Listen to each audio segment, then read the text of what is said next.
Hello అండి, నమస్తే. Welcome to కల్పన వంటశాల. ఈరోజు మన వంటశాలలో బీరకాయతో గుజ్జు కూరని చాలా సులభంగా టేస్టీగా తయారు చేసుకుందామండి.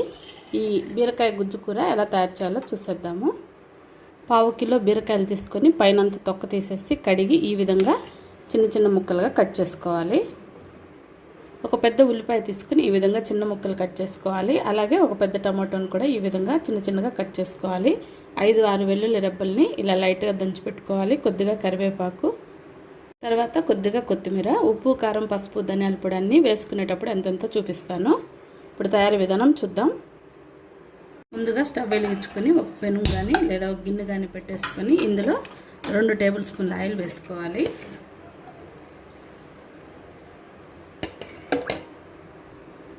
ఆయిల్ వేడెక్కిన తర్వాత 1/2 టీ స్పూను జీలకర్ర, 1/2 టీ స్పూన్ ఆవాలు, 1/2 టీ స్పూన్ మినపప్పు వేసుకోవాలి. ఈ టైంలోనే కట్ చేసుకున్న ఉల్లిపాయ ముక్కలు వేసుకోవాలి. అలాగే కరివేపాకు కూడా. మంటను తగ్గించుకొని 1 బై 1 ఒక్కొక్కటి వేసుకోవాలి. అలాగే దంచి పెట్టుకున్న వెల్లుల్లి రెబ్బలు కూడా వేసుకోవాలి. ఇప్పుడు వీటిని కలుపుకుంటూ వేపుకుందాము.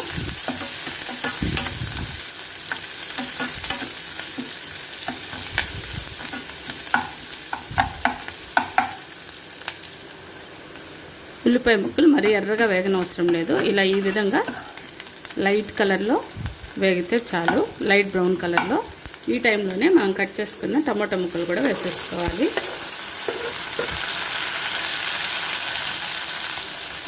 వీటిని కూడా ఒకసారి మిక్స్ చేసుకోవాలి.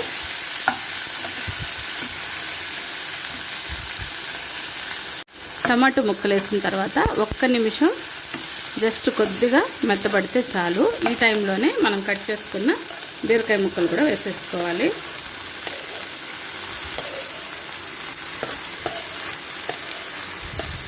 ఈ టైంలోనే 1/2 టీ స్పూన్ పసుపు, 2 టీ స్పూన్లు ధనియాల పొడి,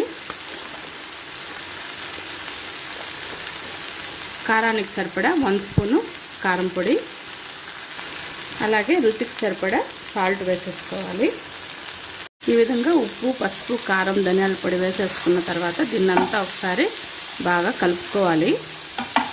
ఈ ముక్కలకి ఉప్పు, కారం, పసుపు అంతా కూడా బాగా పట్టే విధంగా 1 నిమిషం పాటు బాగా కలుపుకోవాలి.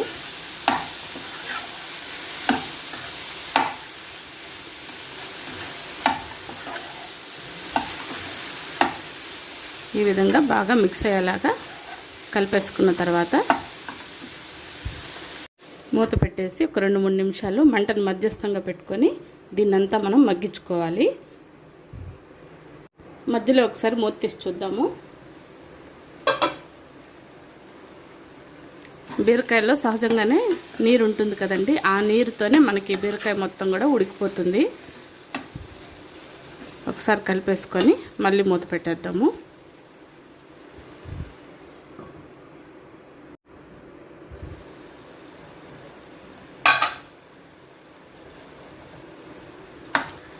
లేత బీరకాయలు అయితే ఇదే నీళ్ళతోనే మనకి బీరకాయ ఉడికిపోతుందండి. ఒకవేళ ముదురుగా ఉంటే కొద్దిగా 2 టేబుల్ స్పూన్లు నీళ్లు వేసుకొని ఉడికించుకోవాలి. లేత వంకాయలు అయితే ఈ నీళ్ళు కూడా అవసరం లేదు. ఈ బీరకాయ గుజ్జు కూర కాబట్టి చిక్కగానే ఉండాలి. ఈ విధంగా 2 టేబుల్ స్పూన్లమైన వాటర్ పోసేసుకున్న తర్వాత మళ్ళీ ఒకసారి దీన్ని ఉడకనివ్వాలి. ఉప్పు, కారం సరిపోయిందో లేదో చూసుకోవాలి. సరిపోకపోతే సాల్ట్ కానీ కారం పొడి కానీ యాడ్ చేసుకోవాలి. ఉప్పు, కారం వేసిన తర్వాత 1 నిమిషం పాటు ఉడికించుకొని చివరిలో కొద్దిగా కొత్తిమీర చల్లుకుంటే మన కూర అయిపోయినట్టే. అయితే ఇందులో పల్లి పొడి వేసుకుంటే ఇంకా రుచిగా ఉంటుందండి ఈ కూర. కాబట్టి 2 టీ స్పూన్లు పల్లి పొడి వేసుకుందాము. పల్లీలను వేయించి పొడి చేసి పెట్టుకోవాలి, అంతే. ఈ విధంగా 2 టీ స్పూన్లు పల్లీల పొడి వేసుకున్న తర్వాత ఎక్కువ ఉడికించుకోకూడదు, లైట్గా ఒకసారి కలిపేసుకోవాలి. కలుపుకున్న తర్వాత చివరిలో కొద్దిగా కొత్తిమీర కలిపి చివరిలో ఈ విధంగా కొత్తిమీర చల్లుకున్న తర్వాత స్టవ్ ఆఫ్ చేసేసుకోవాలి. అంతే అండి, మనకి ఎంతో రుచికరమైన బీరకాయ గుజ్జు కూర రెడీ అయిపోయింది.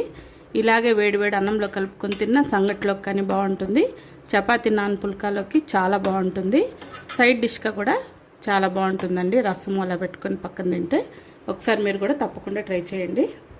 అంతే అండి. మా ఈ రెసిపీ మీకు నచ్చినట్లయితే లైక్ చేసి షేర్ చేసి తప్పకుండా సబ్స్క్రైబ్ చేసుకొని పక్కనే ఉన్న బెల్ ఐకాన్ని ప్రెస్ చేయండి. అలా ప్రెస్ చేస్తే మన ఫర్దర్ వీడియోస్ అన్నీ కూడా మీకు వెంటనే నోటిఫికేషన్ ద్వారా వస్తాయి. చక్కగా అవన్నీ చూసి ట్రై చేయించండి. ట్రై చేసిన తర్వాత మీకు ఎలా కుదిరిందో కూడా మెసేజ్ చేయండి. మరో టేస్టీ రెసిపీతో మళ్ళీ కలుద్దామండి. ఇప్పటి వరకు మన ఛానల్ చూడని వాళ్ళు ఇప్పుడే చూస్తున్నట్లయితే తప్పకుండా లైక్ చేసి, షేర్ చేసి, సబ్స్క్రైబ్ చేసుకొని ఛానల్లోని మిగతా రెసిపీస్ అన్నీ ఒకసారి చూడండి. ఓకే అండి, మరో టేస్టీ రెసిపీతో మళ్ళీ కలుద్దాం. Thank you for watching. Bye అండి.